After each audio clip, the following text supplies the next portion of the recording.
प्रार्थना करते हैं। धन्यवाद स्वर्गीय पिता प्रभु यीशु मसीह, इस तीसरे दिन के लिए, इस शुरुआत के लिए प्रभु, आज के पहले भाग सेशन के लिए आपके दास को प्रभु फिर से एक बार हम आपके हाथों में सौंप देते हैं। प्रभु उन्हें आप में छुपाकर, आप उनमें होकर हम एक एक से बात करें पिता। आपका सत्य का आत्मा का अभिषेक प्रभु हम एक एक के जीवन में कार्य करें।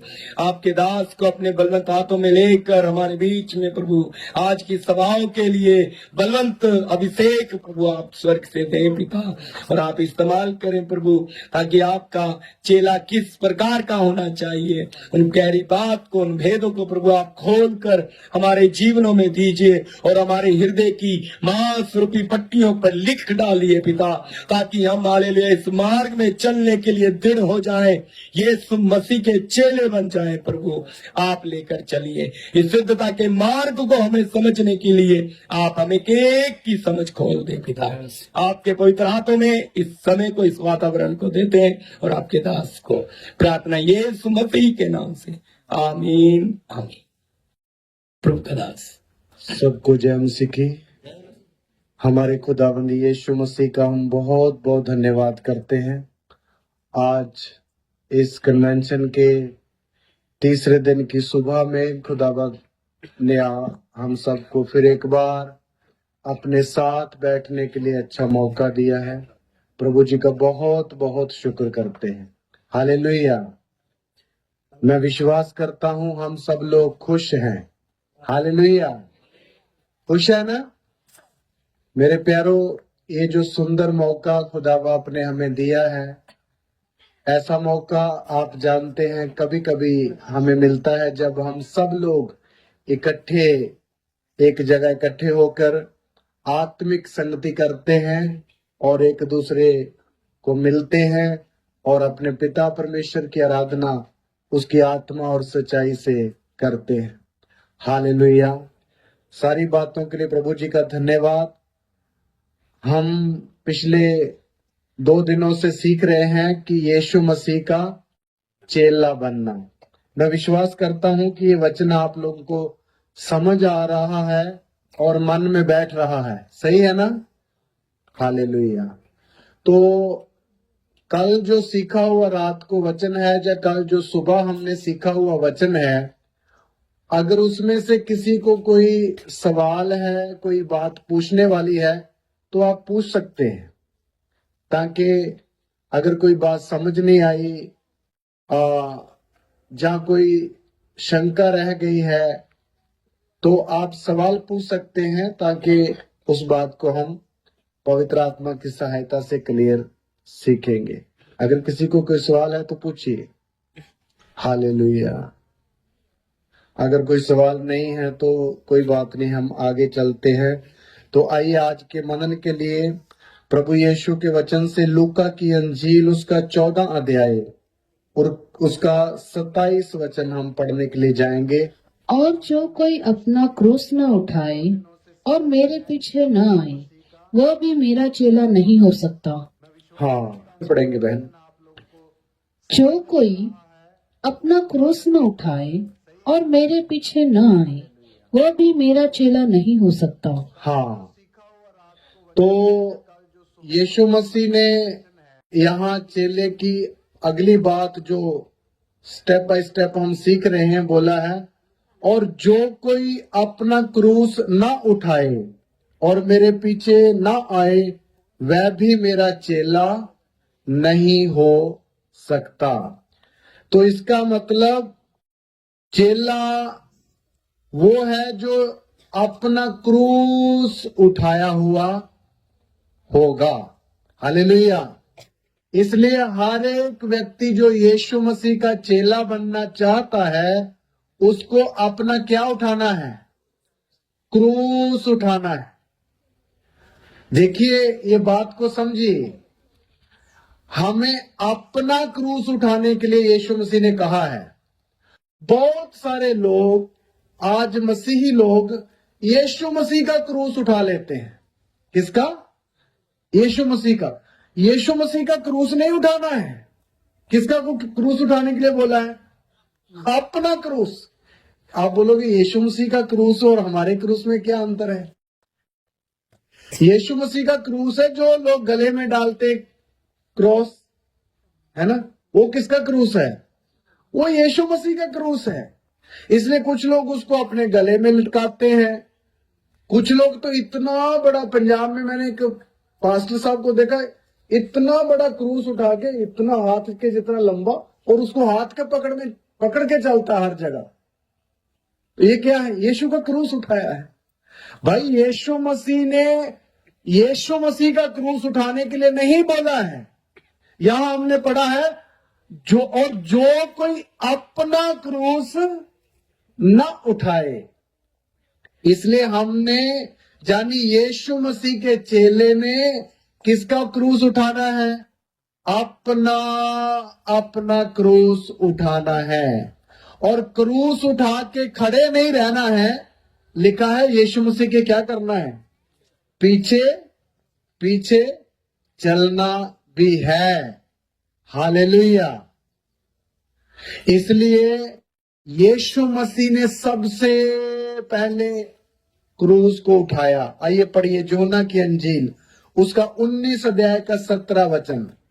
यीशु मसीह ने सबसे पहले संसार के लोगों के लिए, कलीसिया के लिए अपना क्रूस उठाकर गोलगोथा तक अपनी सफर को पूरा किया। पढ़ेंगे यूहन्ना 19:17। तब वे यीशु को ले गए और वह अपना क्रूस उठाए हुए उस स्थान तक बाहर गया जो खोपड़ी का स्थान कहलाता है और इब्रानी में गुलगोता। हाँ, देखिए कितना क्लियरली लिखा है। तब वे यीशु को ले गए और वह अपना क्रूस उठाया हुआ उस स्थान तक बाहर गया जो खोपड़ी का स्थान अर्थात कहलाता है और इब्रानी में गुलगोथा है। हालेलुया। यीशु मसीह ने सबसे पहले अपने क्रूस को क्या किया? उठाया। और वो क्रूस उठाकर यीशु मसीह क्रूस उठाए हुए जब यरूशलेम से निकला तो उसके बीच में बहुत सारी बातें हुई। यीशु मसीह 7 बार वो क्रूस उठाते हुए वो क्रूस गिर गया नीचे, गिरा, फिर उठा, फिर भी उठाया। ऐसे करके प्रभु यीशु मसीह ने वो क्रूस उठाए हुए गोलगोथा तक अपने सफर को क्या किया? पूरा किया। हालेलुया। और उधर जाके उसी क्रूस के ऊपर अपनी क्या दे दी? जान दे दी। मेरे प्यारो, वो क्रूस एक दुखदाई हालत थी प्रभु के लिए। प्रभु ने वो दुख उठाया, लेकिन उससे एक बड़ा लाभ, जहां एक बड़ा छुटकारा किसका हो गया? पूरे मानव जाति का छुटकारा हो गया। हालेलुया। मानव जाति का अकेला छुटकारा नहीं हुआ, इस जमीन का भी छुटकारा हुआ। और सारे इन पंछियों का, सारे जानवरों का, सारे इस जितने भी समुद्र के अंदर रहने वाले जीवों का भी क्या हुआ? छुटकारा हुआ। लेकिन वो छुटकारा अभी पूरा का पूरा प्रकट रूप में हम नहीं देखते हैं। वो सारा प्रकट होने का एक समय है। वो समय बहुत जल्द आने वाला है। 1000 साल का राज्य में हम पूरा उस छुटकारे को हम क्या करेंगे? अनुभव करेंगे। हम भी और ये संसार भी, ये पूरी जमीन भी। क्योंकि वचन में लिखा हुआ है पृथ्वी अभी तक भी पीड़ों में पड़ी हुई क्या कर रही है? कहरा रही है। उसका छुटकारा तो हो चुका है, उसके लिए कीमत तो अदा कर दी गई है, लेकिन अभी वो असलियत में छुटकारा पाई हुई नहीं है। अभी भी पृथ्वी दुखी है क्योंकि उसके ऊपर अपराध होता है, क्योंकि उसके ऊपर कत्ल खून बहते हैं, क्योंकि उसके ऊपर हर प्रकार की बुरी बात हो जाती है, पृथ्वी के ऊपर हो रही है। इसलिए पृथ्वी इन सारी बातों से क्या है, दुखित है। लेकिन एक समय आने वाला है जब ये पृथ्वी को भी क्या मिल जाएगा, छुटकारा होगा। फिर इस पृथ्वी के ऊपर एक छोटी चिड़िया का लहू भी नहीं गिरेगा। 1000 साल के राज्य में कोई किसी को मुर्गे का मांस नहीं मिलने वाला है, किसी को बकरे का मांस भी नहीं मिलने वाला है। कोई शेर को भी क्या खाना पड़ेगा, घास खाना पड़ेगा। आप देखिए, इसलिए किसी का लहू नहीं पड़ेगा जमीन के ऊपर। इसलिए पृथ्वी कितनी आनंद और खुशी के साथ उस दिन की पृथ्वी भी क्या जो रही है, बात जो रही। इसी जैसे मैं और आप बात जो रहे हैं, हम भी कहरा रहे हैं, नहीं कहरा रहे हैं।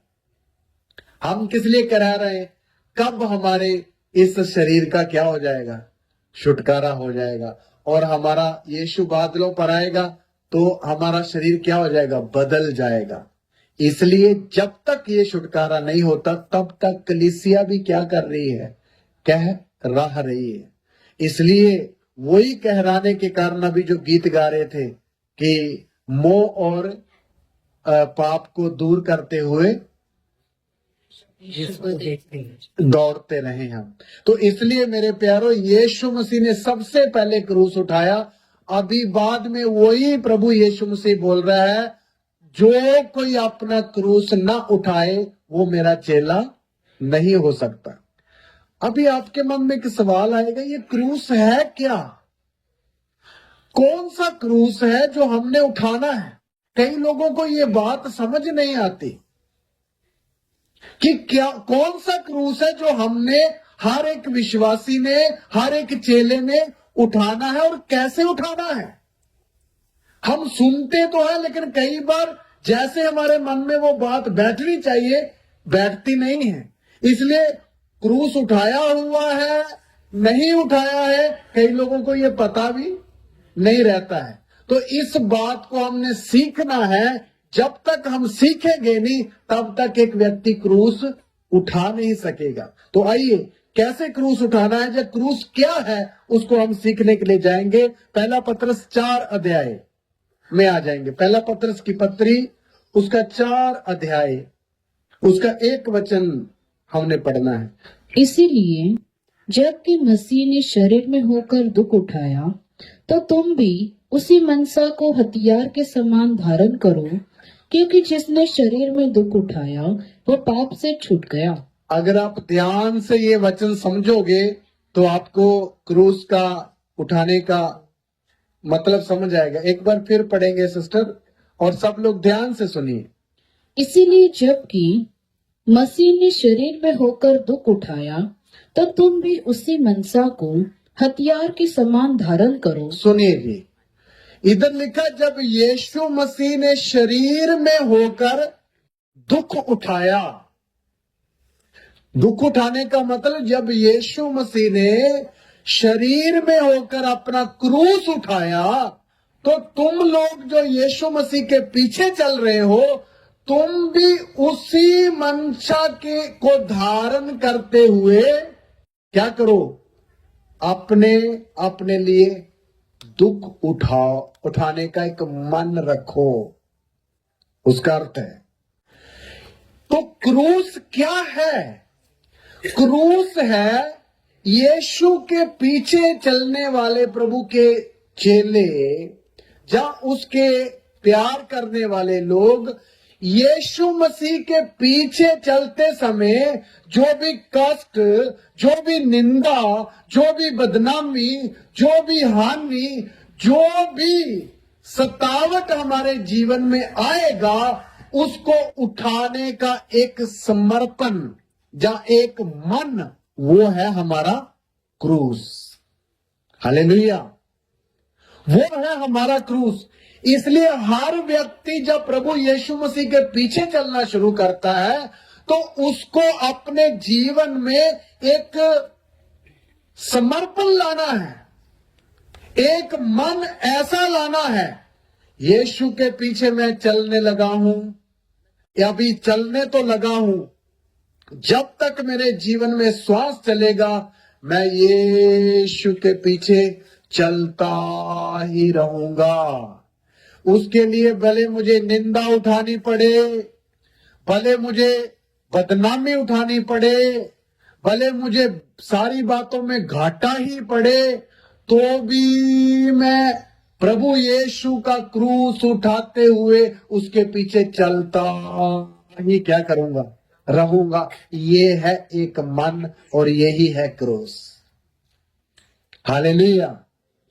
बहुत सारे लोग यीशु मसीह के पीछे चलने वाले क्रूस को उठाकर नहीं चलते हैं। देखिए, बुरा नहीं मानना, जब आप बपतिस्मा लेते हैं तो एक गीत गाया जाता है, कौन सा? यीशु के पीछे मैं चलने लगा, और उसमें एक कॉलम आता है, संसार को छोड़कर सलीब को लेकर ना लौटूंगा, ना लौटूंगा, ना लौटूंगा। मेरे प्यारों, कई बार हम गाना तो गाते हैं, लेकिन जब हम प्रभु यीशु मसीह के पीछे चलते हैं तो थोड़ा सा भी कोई कष्ट आ जाए तो एकदम हमारा हालात क्या हो जाता है, खराब हो जाता है। अरे ये क्या हो गया, यीशु के पीछे चलने से तो हमने कुछ और सोचा था, ये क्या हो गया, परेशानी क्यों? मेरे प्यारों, इसका मतलब आपने बपतिस्मा लेते समय वो गाना तो सुना, लेकिन उस गाने की गंभीरता को समझते हुए वो क्रूस आपने क्या नहीं किया, उठाया नहीं, उठाया नहीं। इसलिए प्रभु यीशु मसीह के पीछे चलने वाला एक चेला अपना अपना क्रूस जब प्रभु के आगे अपना समर्पण लेते हुए अपने सफर को क्या करना है, शुरू करना है। मेरे प्यारों, जो व्यक्ति ये समर्पण और ऐसे मन के साथ यीशु मसीह के पीछे चलेगा, सवाल नहीं होता कि वो किसी भी मुसीबत और तंगी और दुख के सामने घबरा जाए, क्योंकि ये क्रूस जो आपके कंधे पर है, ये एक तो दुख का साइन है, क्रूस का जो निशान एक दुख का साइन है, लेकिन ये क्रूस तसल्ली भी देती है। हालेलुया। आप देखो, मैं और आप जब प्रभु यीशु मसीह की क्रूस के पास आते हैं दुख के साथ, तो तसल्ली मिलती है, पीड़ा मिलती है। भाई, आपका सारा दुख क्या हो जाता है, दूर हो जाता है, और उसी सलीब को ताकते हुए हम क्या पाते हैं, तसल्ली पाते हैं। हमारी इस गीत की किताब में एक गीत है, तेरा हूं ऐ रब सुनता तेरी बात, है ना? उसमें आगे है, रख तू मुझको अपने जख्मी पहलू के पास। मेरे प्यारो, जिस व्यक्ति को यीशु की क्रूस के पास बैठने का भेद समझ आ गया ना, कभी दुनिया की कोई निराशा उसको अपने कब्जे में ले नहीं सकती। हालेलुया। यही क्रूस उसको तसल्ली देती है। क्यों वो दास बोलता, मुझे अपने क्रूस के पास रख, हे प्रभु मुझे अपनी सलीब के नजदीक रख, क्योंकि यहां आकर उसको पता है, जब मैं पाप में था तो इसी क्रूस के पास आकर मेरे सारे छुटका बंधन खुल गए। इसी क्रूस के ऊपर शैतान को प्रभु यीशु मसीह ने क्या कर दिया, हरा दिया। इसी क्रूस के ऊपर यीशु मसीह ने हमारे लिए जय जयकार की क्या बजाई, ध्वनि बजाई। ये क्रूस बिल्कुल कष्ट का साइन है भले, लेकिन छुटकारा देता है। हालेलुया। वही क्रूस हमें जय देता है, वही क्रूस हमें मसीह में बने रहने के लिए साहस देता है। इसलिए हर व्यक्ति जो अपने कंधे पर ये अपना अपना क्रूस उठाया हुआ है, अगर आप इस क्रूस का भेद आपको समझ आ जाए तो आप कभी भी निराश नहीं होंगे, क्योंकि ये क्रूस आपको ये क्रूस असल में आपको उठाने के लिए बोला है। यीशु मसीह अपना क्रूस उठाकर गोलगोथा में गए, बाद में वही क्रूस ने यीशु मसीह को अपने ऊपर उठा लिया। मेरी बात समझे? इसी तरह ये क्रूस हमें बाद में क्या कर लेता है, अपने में ले लेता है। फिर एक व्यक्ति को किसी भय की जरूरत नहीं होती। आपको मालूम, शैतान सबसे ज्यादा डरता किससे है? यीशु मसीह की क्रूस से, क्योंकि यही क्रूस है जो शैतान को हराने के लिए परमेश्वर का सबसे बड़ा क्या ठहरा, प्रोग्राम ठहरा। अगर मैंने रात को आपको बताया ना, अगर शैतान को पता चलता जाता कि यीशु कौन है, तो वो कभी भी यीशु को किधर ना चढ़ाता, क्रूस पर चढ़ाता ही नहीं। क्योंकि क्रूस पर चढ़ाने से शैतान की हार हो गई। क्रूस पर यीशु चढ़ने से शैतान के सारे बड़े से बड़े किले भी क्या हो गए, टूट गए। अभी आपको मालूम, शैतान जिस दिन यीशु मसीह क्रूस पर चढ़ाया, उस दिन से उसकी उल्टी गिनती क्या हो रही है, चल रही है।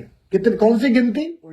उल्टी गिनती। और बाइबल कहती है शैतान का भी थोड़ा ही समय क्या है। अब पढ़ के देखिए प्रकाशित वाक्य 12 अध्याय का 12 वचन।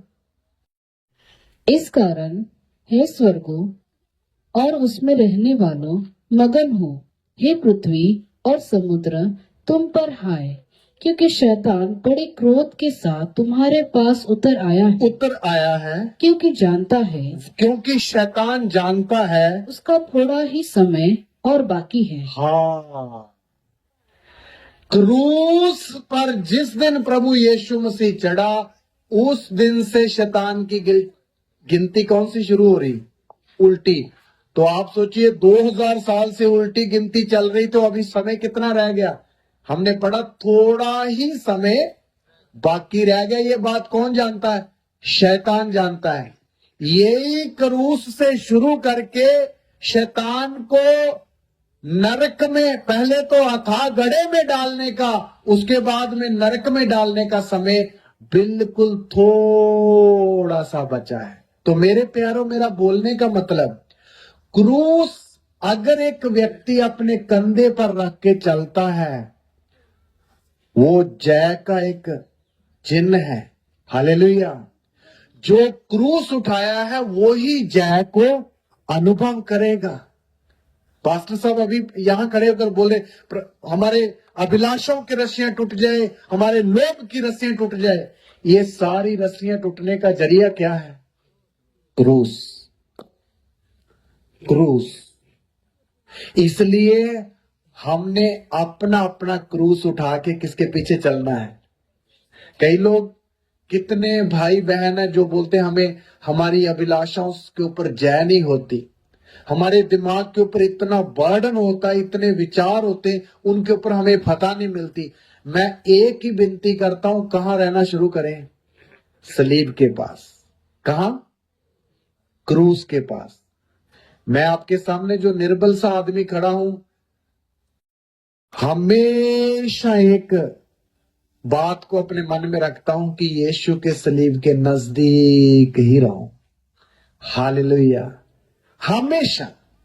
इसलिए इतना जय और आनंद का जीवन महसूस होता है, ऐसा जीवन और कहीं दुनिया में नहीं मिलेगा। हालेलुया। इसलिए मेरे प्यारो, हमने कहां रहना है?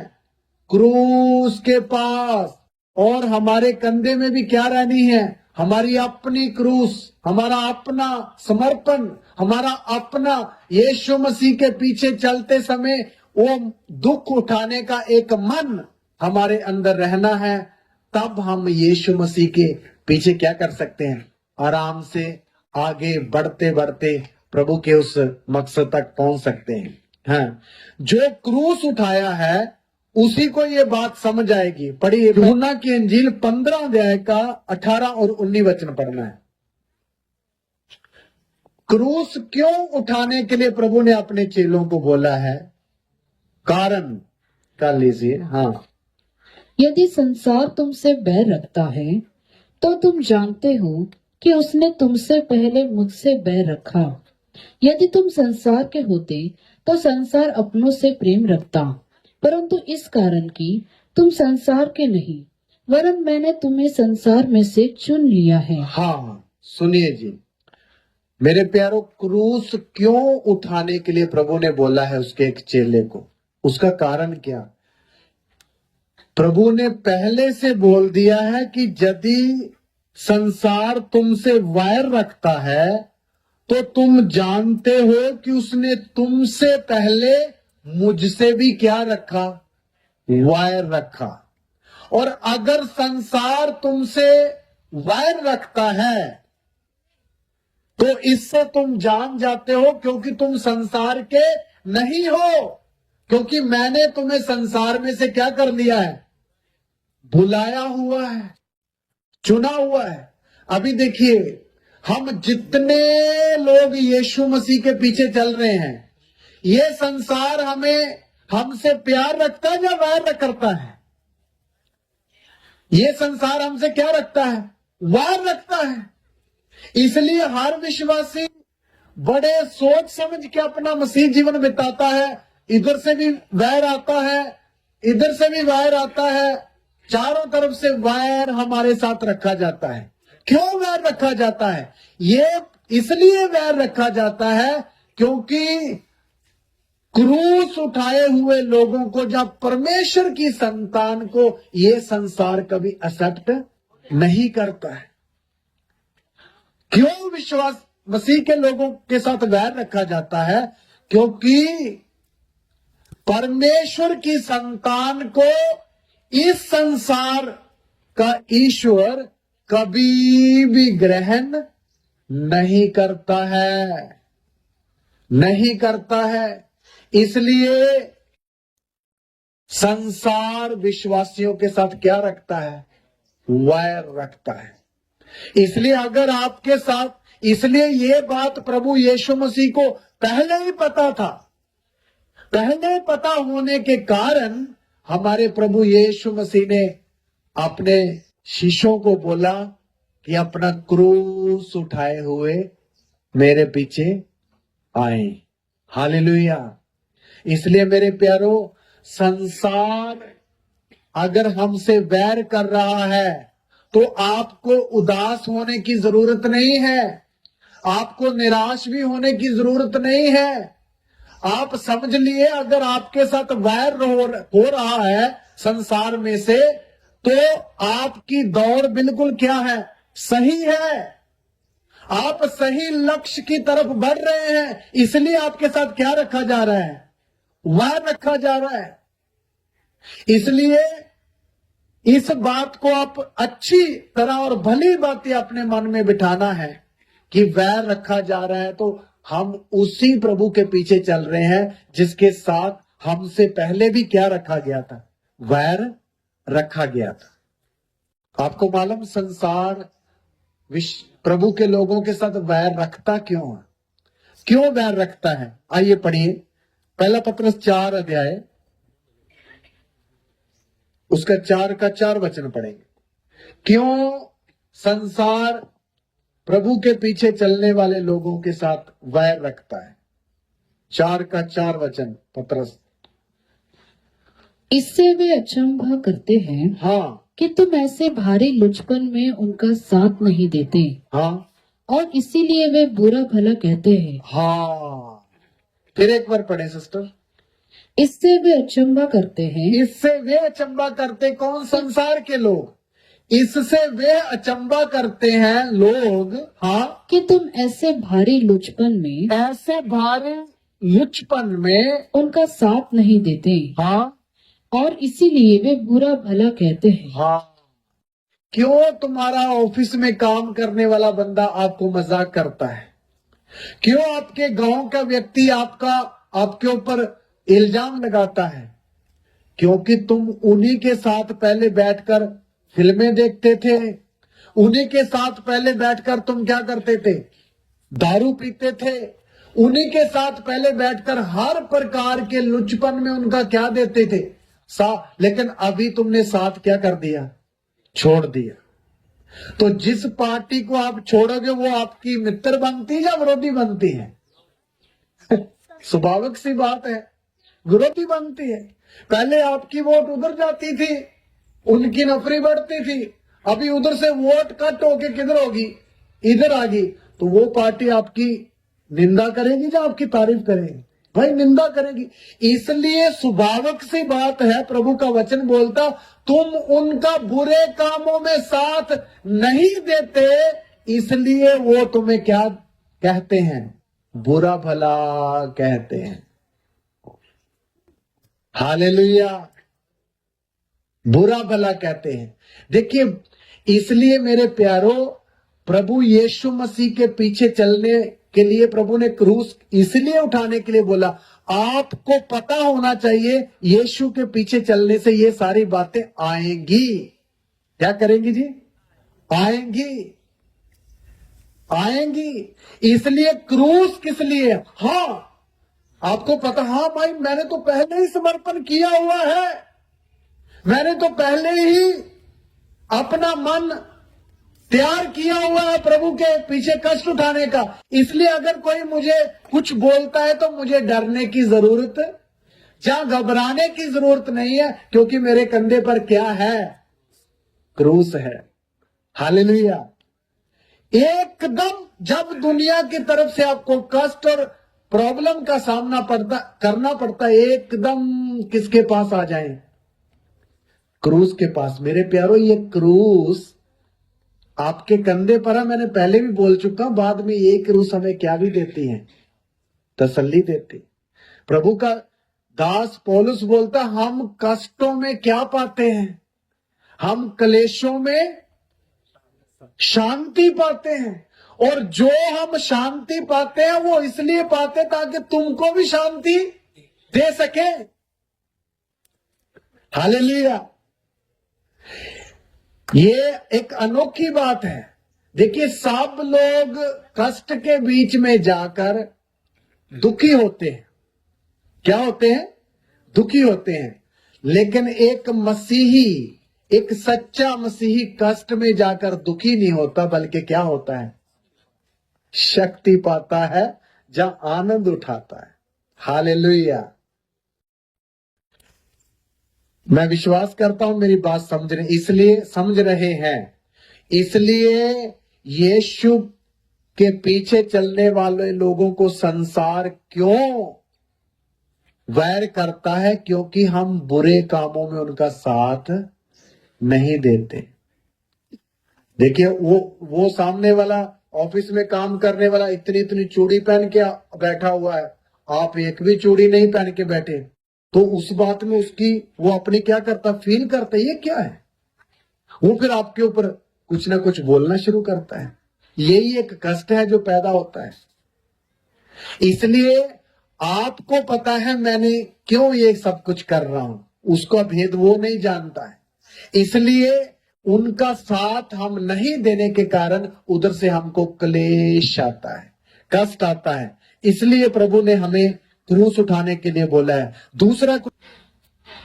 दूसरा तिमोथियस 3:12। पर जितने मसीह यीशु में भक्ति के साथ जीवन बिताना चाहते हैं वे सब सताए जाएंगे। देखिए, प्रभु यीशु का वचन क्या बोलता है प्रभु के पीछे चलने में? जितने लोग भक्ति के साथ मसीह में जीवन बिताना चाहते हैं वो सब क्या किए जाएंगे? सताए जाएंगे।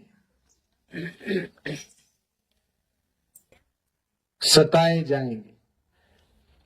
आप ये वचन सुनकर दुखी तो नहीं हुए? मेरे प्यारो, प्रभु ने इसलिए चेले को क्या उठाने के लिए बोला है? प्रभु को पहले पता था सतावट आने वाली है, आएगी। इसलिए हमें अपना क्रूस उठाने के लिए पहले से बोला है। सताए जाएंगे। देखिए, एक बात आपके सामने बोलना चाहता हूं, ये हमारी ही कलीसिया है जिसको हम कष्ट का मार्ग बताते हैं। कौन सा मार्ग बताते हैं? सक्रे मार्ग का, के बारे में बताते हैं। आप बाकी बॉम्बे के और चर्चों में जाओ, वहां कष्ट भगाने के उपदेश को सिखाया जाता है। आओ तुम्हारे कष्ट सारे लेकर आओ और छोड़ के जाओ, फिर आनंद से भर कर जाओ। ये कौन सा उपदेश अच्छा है? कौन सा उपदेश अच्छा है? इसको हम प्रभु के वचन से ही सीखना। यीशु मसीह ने दो रास्ते बताए हैं, एक चौड़ा मार्ग, एक, लेकिन यीशु ने बाद में यह भी बताया आपको किसमें चलना है। किसमें चलने के लिए बोला? दोनों में से सकरे मार्ग। क्यों बोला है? इसके पीछे बहुत अर्थ है, वो सारे अभी नहीं बता सकते। इसलिए मेरे प्यारो, हम क्यों कष्ट का मार्ग बताते हैं? इसमें चलने वाला व्यक्ति कभी भी भटकेगा नहीं। क्या नहीं करेगा?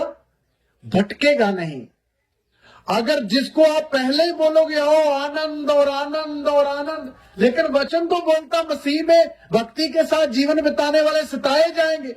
जब जिनको आनंद की आशा दी गई हो, बाद में जब उनके जीवन में संकट आएगा तो वो बोलेंगे हमारे साथ तो धोखा हुआ, हमें तो ये बोला गया था आओ आनंद, कष्ट सारे दूर हो जाएंगे, तुमको कष्ट कभी रहेगा ही नहीं, तुम तो राजाओं के राजा की संतान हो, लेकिन यहां तो लाले पड़े हुए हैं।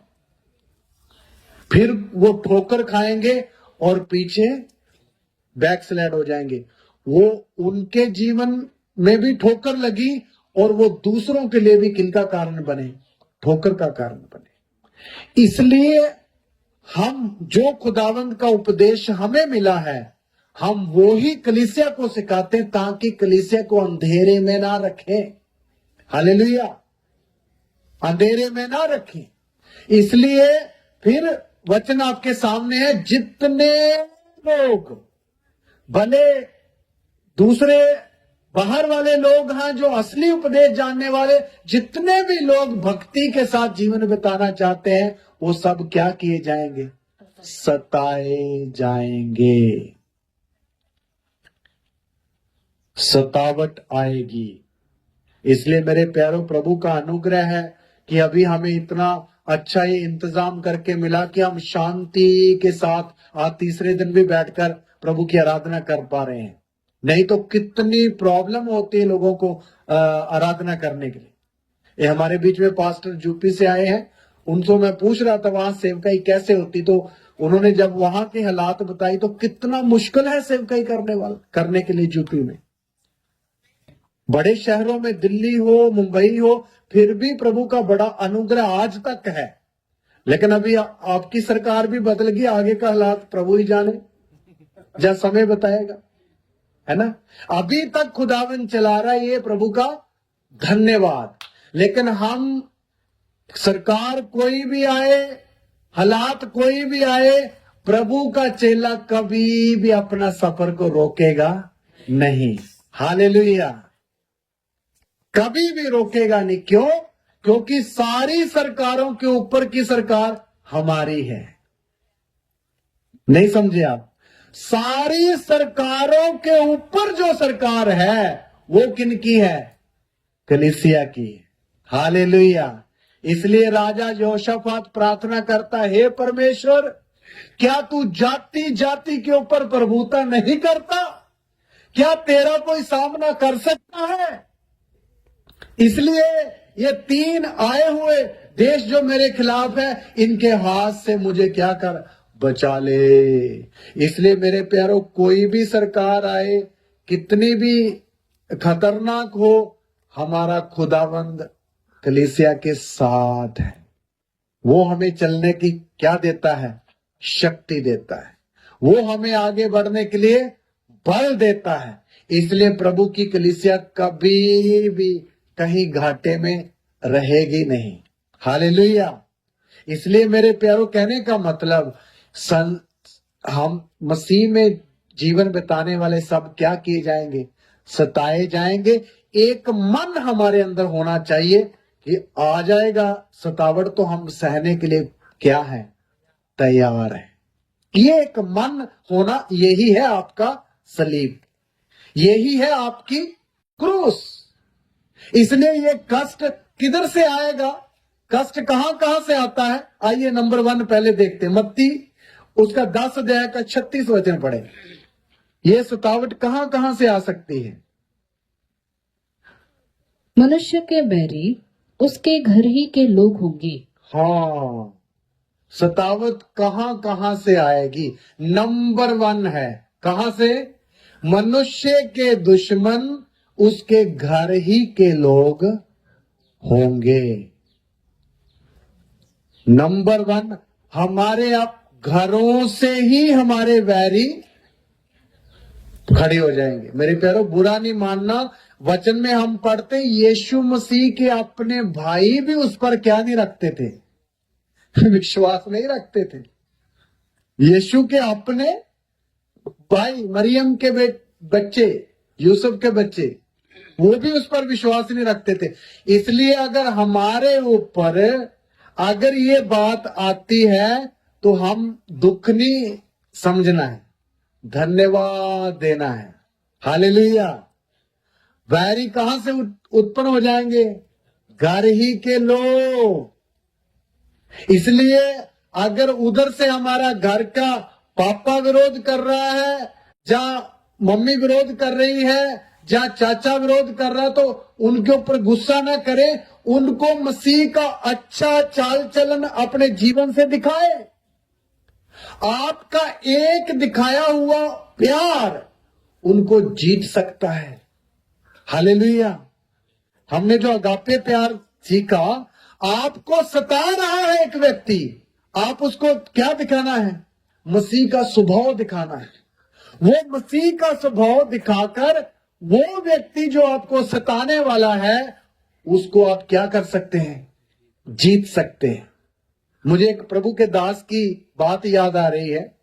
प्रभु का दास बोलता है कि एक लास्ट बस थी, तो उसमें खड़े होकर मैं प्रचार करता था बस में।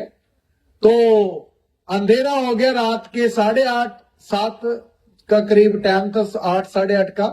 तो लास्ट बस थी, तो मैं उस बस में खड़े होकर उस लोगों को प्रचार कर रहा था। यीशु प्रभु है, उद्धार करता है, मुक्तिदाता है, हम पापी हैं, विश्वास करना चाहिए।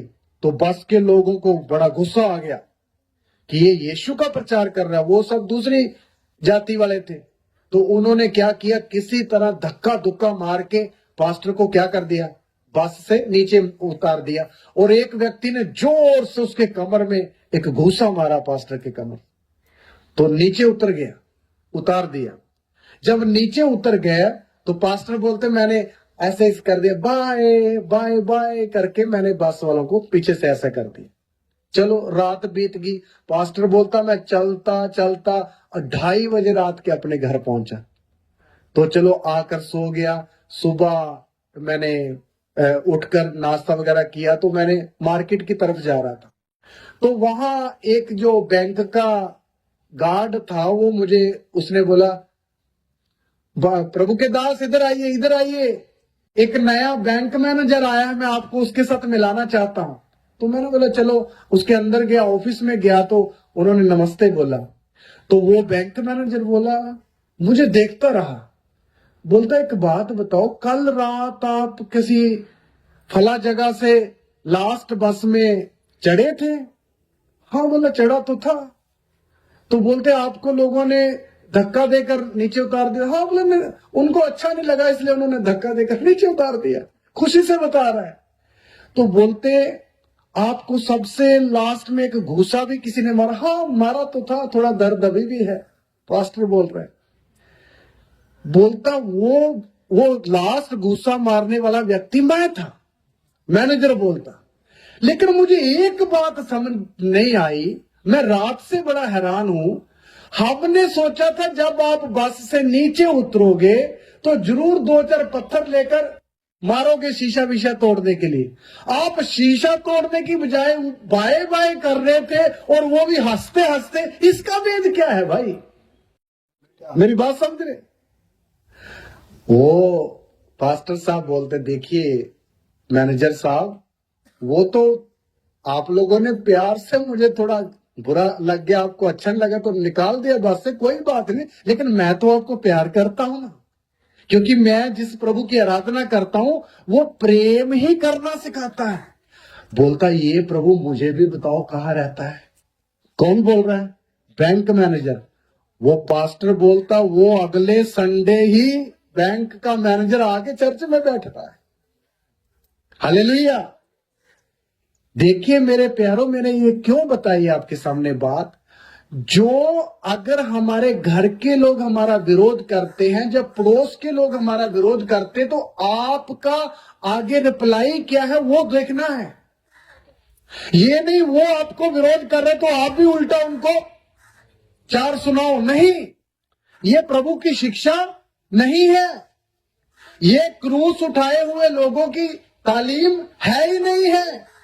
हमारे प्रभु ने क्रूस उठाया, यीशु को सलीब पर चढ़ाने वाले लोगों को प्रभु क्या बोल रहा है? हे पिता इनको क्षमा कर, ये नहीं जानते कि ये क्या कर रहे हैं। देखिए बाद में, उससे पहले गतसमनी बाग में सिपाही पकड़ने के लिए आ गए। पतरस को गुस्सा आ गया, उसने तलवार निकाली और एक का कान उड़ गया, वो कान नीचे पड़ा है। तो पतरस को प्रभु ने बोला, हे पतरस अपनी तलवार अपने काबू में रख, क्योंकि जो तलवार चलाते हैं वो तलवार से मारे जाएंगे। और यीशु मसीह झुककर नीचे क्या उठा रहा है? कान टुकड़ा उठाकर इधर ऐसे रखकर ऐसे ऐसे कर दिया तो कान जुड़ गया। देखिए कौन है वो? जो यीशु मसीह को हाथकड़ी लगाने वाला व्यक्ति, उसका कान पकड़ के उसके साथ जोड़ दिया।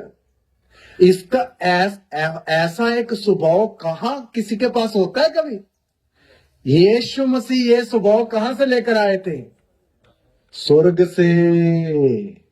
हालेलुया। इसलिए वो ही यीशु, मैंने आपको थोड़े दिन पहले बताया कहां रहता है।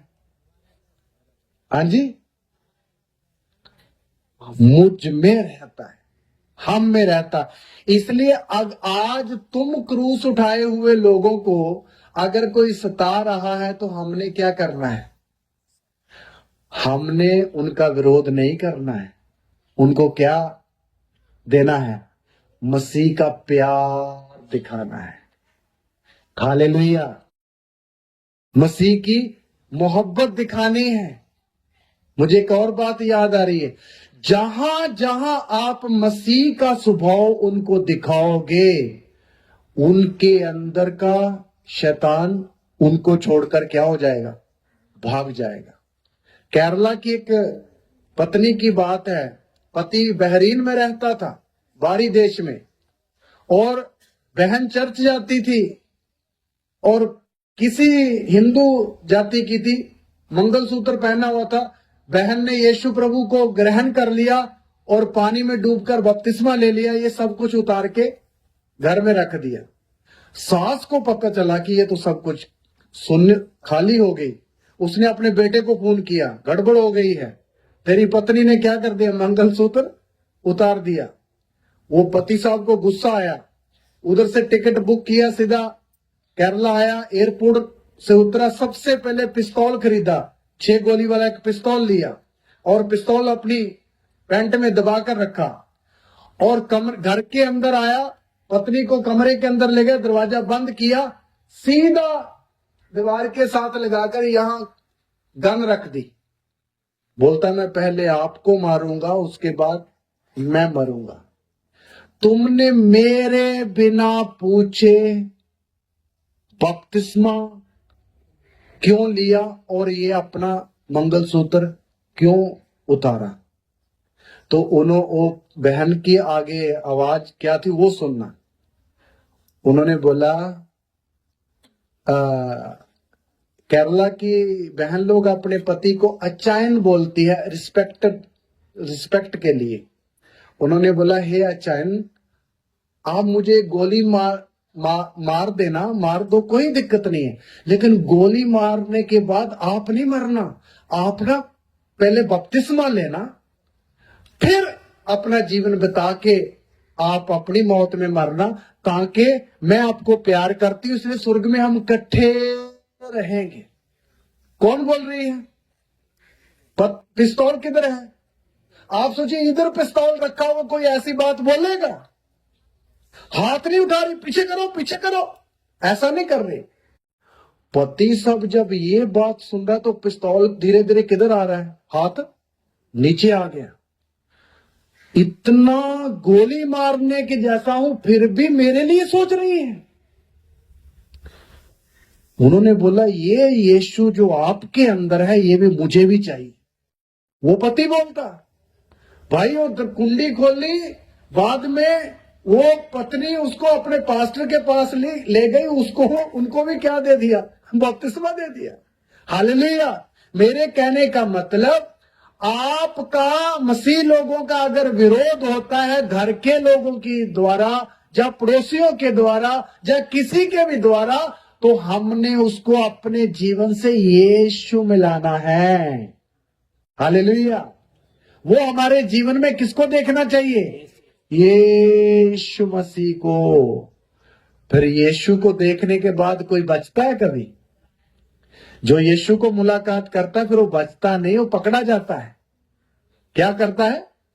पकड़ा जाता है। पौलुस भी पकड़ा गया था ना, वो पकड़ने गया था लेकिन खुद पकड़ा गया। हम पंजाबी हैं, हमारे पिताजी एक कव्वाली गाया करते थे, वो बड़ी हंसी की भी है। वो था, गया फड़न ते फड़िया आप गया। गया पकड़ने के लिए और पकड़ा खुद गया, आप पकड़ा गया। इसलिए मेरे प्यारो, यीशु मसीह एक विश्वासी के अंदर से विरोधियों को दिखाना है। जब आप यीशु अपने जीवन से दिखाओगे तो वो आपका फिर, उनको विरोध करने दो, आप मसीह का मोहब्बत दिखाओ।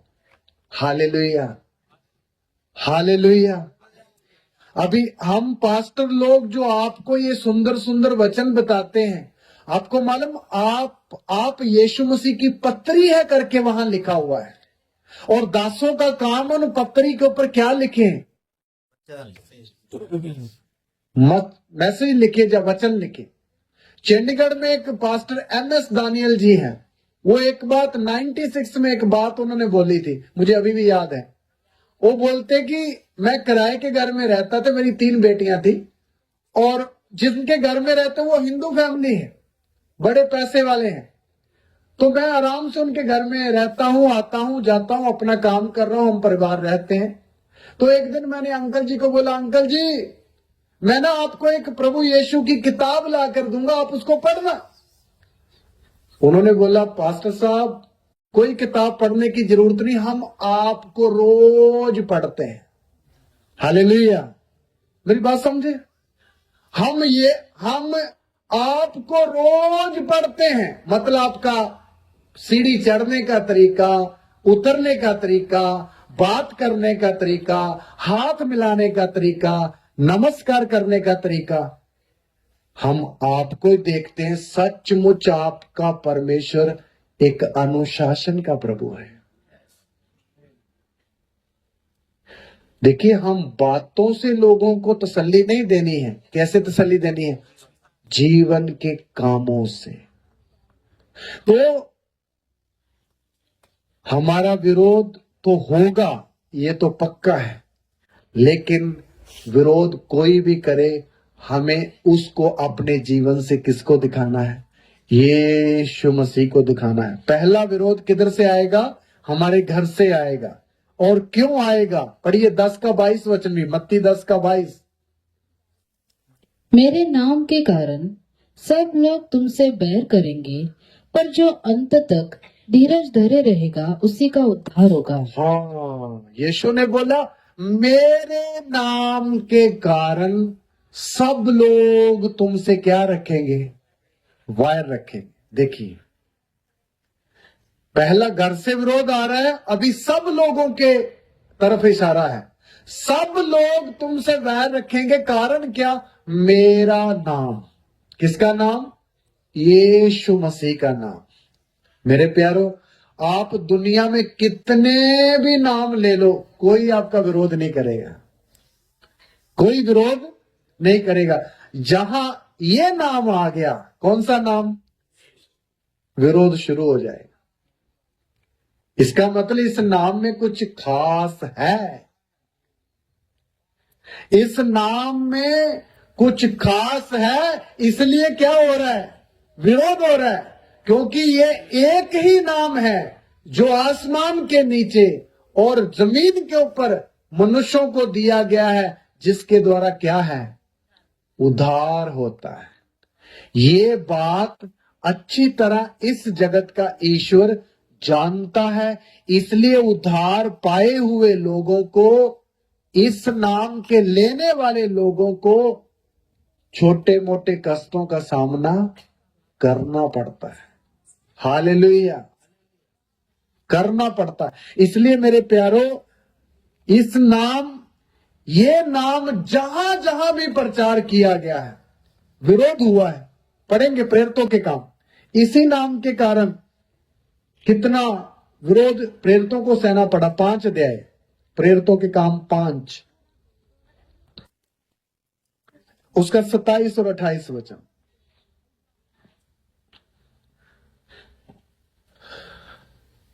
उन्होंने उन्हें लाकर महासभा के सामने खड़ा कर दिया। तब महायाजक ने उनसे पूछा, क्या हमने तुम्हें चिताकर आज्ञा न दी थी कि तुम इस नाम से उपदेश न करना? इस नाम से उपदेश न करना। तो भी देखो, हाँ, तुमने सारे यरूशलेम को अपने उपदेश से भर दिया है। बस देखिए, पतरस और यूहन्ना इसी नाम का यरूशलेम में क्या कर रहे थे, प्रचार कर रहे थे। यीशु नाम, यीशु नाम, चंगाई देने वाला नाम, सामर्थी नाम। तो उनको पकड़कर एक रात बंदी गृह में रख दिया और सुबह उनको लाकर महासभा के सामने इकट्ठा खड़ा किया। तो उनको बोला, आपको चेतावनी दी थी कि इस नाम से बातें नहीं करना, लेकिन तुम बाज नहीं आए, फिर भी तूने इस नाम से पूरे किसको भर दिया है, यरूशलेम को भर दिया है। हालेलुया। मेरे कहने का मतलब, इस नाम यानी यीशु के नाम से हर एक जगह जहां ये नाम लिया जाता है, विरोध होता है, विरोध होता है। इसलिए अगर विरोध होता है तो प्रभु का काम बंद नहीं होता, प्रभु का काम बल्कि ज्यादा बढ़ता है। हालेलुया। इसलिए हमारा विरोध हो, जहां सताव हो, फिर भी एक विश्वासी आत्मा में और भी क्या करना है, मजबूत होना है और प्रभु में आगे बढ़ना है। क्योंकि विरोध के लिए प्रभु ने हमें क्या उठाने के लिए दिया हुआ है, क्रूस। इसलिए उन चेलों को जिनको धमकी दी थी, बाद में उनके साथ क्या हुआ, 40 और 41 वचन में पढ़े, 40 और 41 ही का। तब उन्होंने उसकी बात मान ली और प्रेरितों को बुलाकर पिटवाया और यह आदेश देकर छोड़ दिया कि यीशु के नाम से फिर कोई बात न करना। हाँ, वे इस बात से आनंदित होकर महासभा के सामने से चले गए कि हम उसके नाम के लिए अपमानित होने के योग्य तो ठहरे। हाँ, देखिए, उन्हीं चेलों को बाद में उन लोगों ने क्या किया, पिटाई भी करवाई। क्या किया, पीटे गए, कुछ बैंते उनकी टांगों में मारी, पीठ में मारी। तो चेले रोना शुरू कर दिया। उधर लिखा, वो आनंद होके वहां से क्या हो गए, चले गए। क्यों? उन्होंने ये सोचा, हम यीशु मसीह के नाम के कारण अपमानित होने के योग्य तो ठहरे। देखिए, कष्ट में सब लोग दुखी होते हैं, एक ही जाति ऐसी है जो कष्ट में क्या होती है, आनंद होती है। वो कौन सी जाति है, यीशु मसीह की कलीसिया। हालेलुया। चेले रोए नहीं, जा अपने सताने वालों को कुछ ऊंट पटांग नहीं बोला, विरोध नहीं किया, बल्कि प्रभु का धन्यवाद किया कि हम प्रभु के नाम के लिए निंदित होने के योग्य तो ठहरे। मेरे प्यारो, हर एक विश्वासी जो प्रभु का चेला बनना चाहता उसके अंदर ऐसा ही मन होना चाहिए। मुझे भी प्रभु यीशु के लिए निंदा उठाने का मौका मिले तो कितना अच्छा है। हालेलुया। मुझे भी यीशु मसीह के लिए कुछ सताव मिले तो कितना भला है, क्योंकि ये आशीष का कारण है, ये दुखी होने वाली बात नहीं है। हो सकता मेरे वचन को आप कैसे समझ रहे हो, असल में जो इस वचन को समझता है वो इस विरोध को क्या समझेगा? धन्य। क्या समझेगा? धन्य। प्रभु यीशु मसीह ने भी ऐसा ही कहा है। पढ़ के देखिए मत्ती 5 में आ जाइए। यीशु मसीह ने भी हमें क्या बोला है? मत्ती 5 उसका 11-12। धन्य हो तुम जब मनुष्य मेरे कारण तुम्हारी निंदा करे। तुम्हारी निंदा करे तुम और क्या हो? धन्य हो। धन्य हो तुम जब मनुष्य मेरे कारण तुम्हारी निंदा करे और सताए और झूठ बोल बोलकर हाँ, झूठ बोल बोलकर तुम्हारे विरोध में हाँ सब प्रकार की बुरी बातें कहे। देखिए प्रभु यीशु मसीह बोला, तुम मुबारक हो जब मेरे नाम के कारण तुमको निंदा हो, सताओ हो, हर प्रकार की झूठ बोल बोलकर तुम पर इल्जाम लगाया जाए, तो तुम क्या हो? धन्य हो। तुम धन्य हो। आगे क्या करना है? हाँ, पढ़िए आगे, अगले वाली आयत। तब आनंदित और मग्न होना, तब आनंदित और मग्न होना, क्योंकि तुम्हारे लिए हाँ जी, स्वर्ग में बड़ा फल है। हालेलुया। प्रभु ने बोला तुम उदास और निराश नहीं होना, बल्कि आनंदित और मग्न हो जाना, क्योंकि स्वर्ग में तुम्हारे लिए क्या है? बहुत बड़ा प्रतिफल है। मेरे प्यारों, एक बात याद रखना, जो व्यक्ति यीशु के पीछे चेला बनने के लिए आया है, अगर इस जगत में उसको क्लेश सहना पड़ता है, तो हमारे लिए प्रभु ने बहुत बड़ा प्रतिफल कहां रखा है? स्वर्ग में रखा है। स्वर्ग में रखा है। इसलिए वो प्रतिफल हमें सब स्वर्ग में जाकर मिलेगा। जो आप यीशु के नाम से एक छोटी सी किसी की निंदा भी सहते हो, इसका भी तुम्हें क्या है? अजर मिलेगा। प्रभु ने बोला जो मेरे नाम से दास को एक ठंडा गिलास पानी पिलाएगा, उसको भी क्या है? अजर है। तो फिर उससे बढ़कर कितना करने वाले के लिए कितना बड़ा होगा। प्रभु कभी किसी का कर्जदार कभी नहीं रहता है, प्रतिफल है। इसलिए हम मुबारक लोग हैं। और दूसरी बात, जब हम कष्ट में जाते हैं तो हमारे लिए और भी कितनी आशा है। पहला पत्रस 4 अध्याय में आ जाएं।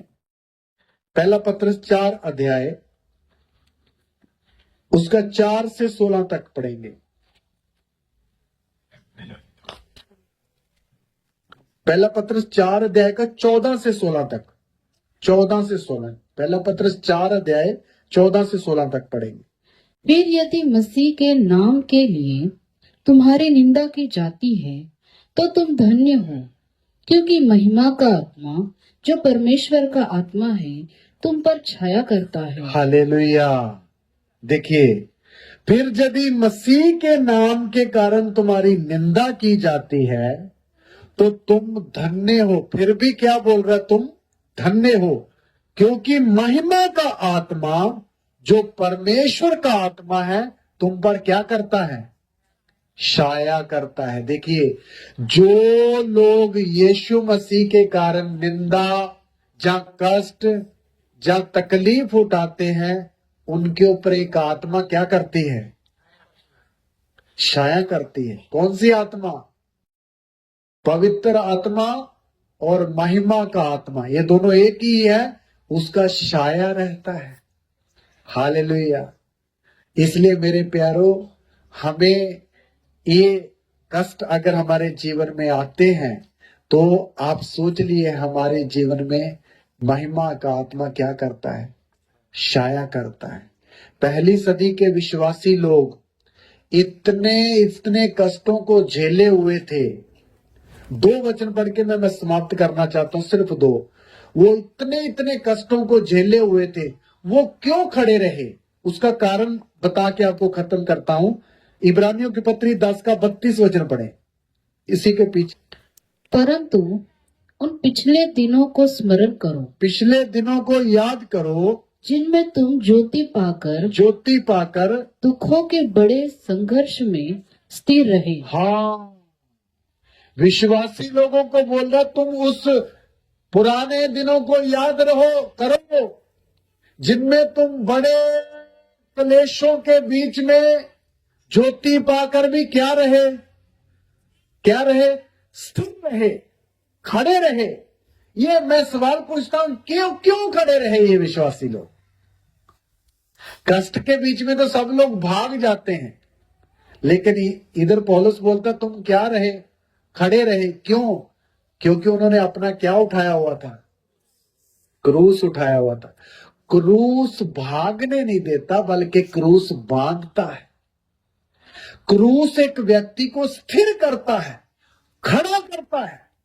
हालेलुया, खड़ा करता है। इसलिए आप याद रखिए, प्रभु यीशु मसीह ने अगर चेले को क्रूस उठाने के लिए बोला है, तो उसके पीछे उसका बड़ा उद्देश्य है। आपने सुना होगा कितने लोग मसीह में आते हैं, जब थोड़ी सी उनको धमकी मिलती तो वो घर वापसी कर देते हैं। सुना ना कभी? घर वापसी। ये कौन है? ये वो है जिन्होंने क्रूस नहीं उठाया, वो घर वापसी करते हैं। भाई, जिसके कंधे पर क्रूस है वो कभी घर में वापसी नहीं करता, बल्कि घर में पड़े लोगों को भी किधर लेके आता है? क्रूस के पास लेके आएगा। रास्ता यही है, इसी में चलो। हालेलुया। तो ये खड़े रहे क्योंकि इन्होंने क्या उठाया था? क्रूस उठाया था। तो क्रूस ही है हर भाई हर बहन को मसीह में खड़े रहने की क्या देता है? शक्ति देता है। हालेलुया, शक्ति देता है। उसके बाद में एक वचन और पढ़िए, 35 वचन, 10 का 35। इसीलिए अपना हियाव न छोड़ो, क्योंकि उसका प्रतिफल बड़ा है। हालेलुया। विश्वासी लोगों को प्रभु बोलता, अपना हियाव ना छोड़ो, क्योंकि उसका प्रतिफल बहुत बड़ा है। इसलिए मेरे प्यारों, हमें कभी भी कष्ट के बीच में मसीह के पीछे चलते समय अगर दुख मुसीबत का भी सामना करना पड़े, तो अपना हियाव कभी नहीं छोड़ना है, क्योंकि इसका प्रतिफल क्या है? बहुत बड़ा है। तो क्रूस जो है वो हमारी हिम्मत बांधता है, हमारी हिम्मत को क्या करता है? मजबूत बनाता है, बंधाता है हमारा हाथ, हिम्मत। इसलिए कभी भी हमने हिम्मत नहीं हारनी, हमें खड़े रहना है, क्योंकि हमारे कंधे पर क्या है? क्रूस है। इसलिए मेरे प्यारो, प्रभु यीशु मसीह ने अपने पीछे आने वाले चेलों को बोला, अपना क्या उठाना है? क्रूस उठाना है। आइए हम अपनी आंखों को बंद करें। Hallelujah, hallelujah. इन वचनों के लिए थोड़ी देर प्रभु जी का धन्यवाद करें, धन्यवाद करें। यीशु मसीह ने अपना क्रूस उठाया, और वो यीशु हमको बोलते हैं कि तुम भी अपना क्रूस उठाओ। Hallelujah, hallelujah. यीशु मसीह का क्रूस, धन्यवाद। हालेलुया। यीशु मसीह अपना क्रूस यीशु ने उठाया, और आज हर विश्वासी जो चेला बनने का इच्छुक है, उसने अपना क्रूस उठाना है। Hallelujah, hallelujah, hallelujah, hallelujah. अपना क्रूस उठाया हुआ व्यक्ति निर्बल नहीं रहेगा, बल्कि बलवंत हो जाएगा। क्रूस एक व्यक्ति को स्थिर करता है, क्रूस एक व्यक्ति को प्रभु में मजबूत बनाता है, हर संकट में, हर घड़ी में खड़े होने के लिए बल देता है। Hallelujah, hallelujah, hallelujah, hallelujah. प्रभु को बोले, मैं अपना क्रूस उठा लेता हूं। हालेलुया, तेरा धन्यवाद, तेरा धन्यवाद। तेरी इच्छा पूरी हो जावे, हाथों में तेरी जीवन ये है। मिट्टी हूँ, तू है कुमार, मुझको उठा, मुझको बना। मैं मिट्टी हूँ, तू है कुमार, मुझको उठा, मुझको बना। अपनी मर्जी में चलता रहा, तुझको कभी ना अपना कहा। लेकिन यीशु आज से मैं अपने क्रूस को लेता हूँ। लेकिन यीशु आज से मैं मेरे क्रूस को लेता हूँ।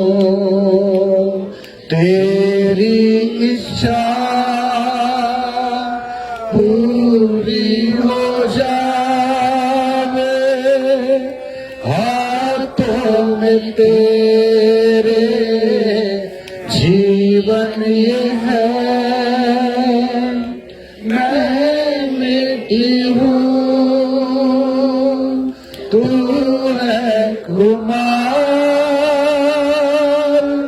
मुझको उठा, मुझको बना।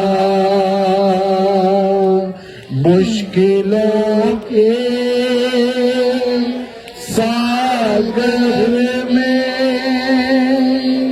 नैया मेरी डूब रही, केवनहारा यीशु तो है। आता हूँ मैं तेरे चरणों में, केवनहारा यीशु तो है। आता हूँ मैं तेरे चरणों में। प्रार्थना करेंगे। Hallelujah, hallelujah. यीशु मसीह ने अपना क्रूस उठाया है। हर चेले ने अपना क्रूस उठाना है। हालेलुया। चेला वही है जो अपना क्रूस उठाकर यीशु के पीछे चलता है। यीशु ने बोला, अगर कोई अपना क्रूस उठा के मेरे पीछे न आए तो वह मेरा चेला हो नहीं सकता। Hallelujah, hallelujah, hallelujah. प्रभु यीशु महान, प्रभु यीशु राजा, तेरा धन्यवाद, तेरा धन्यवाद, तेरे नाम की महिमा हो, महिमा हो। हालेलुया,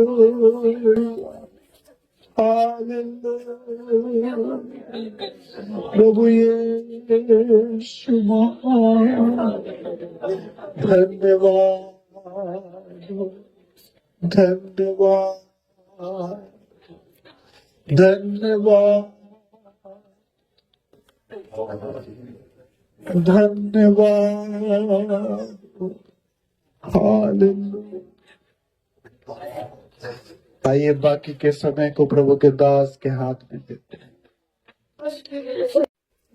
धन्यवाद पिता, इस समय के लिए प्रभु जी आपने अपने दास को अपने हाथों में लेके फिर से हमारे बीच में प्रभु इस सुबह के समय प्रभु गहरी बातों को रखा है। प्रभु आपने अपना क्रूस उठाने के बारे में जो गहरी बात हमारे बीच में रखी है, हमारे घर के विरोध कहाँ से शुरू होता है, इस पीछे के उद्देश्य को, इस भेद को आपने खोल कर हमारे सामने आईने के समान, दर्पण के समान रख दिया। पिता, ये एक एक हृदय की मांस रूपी पट्टियों पे लिखा जाए। कईयों के लिए ये वचन आशीष का कारण बने।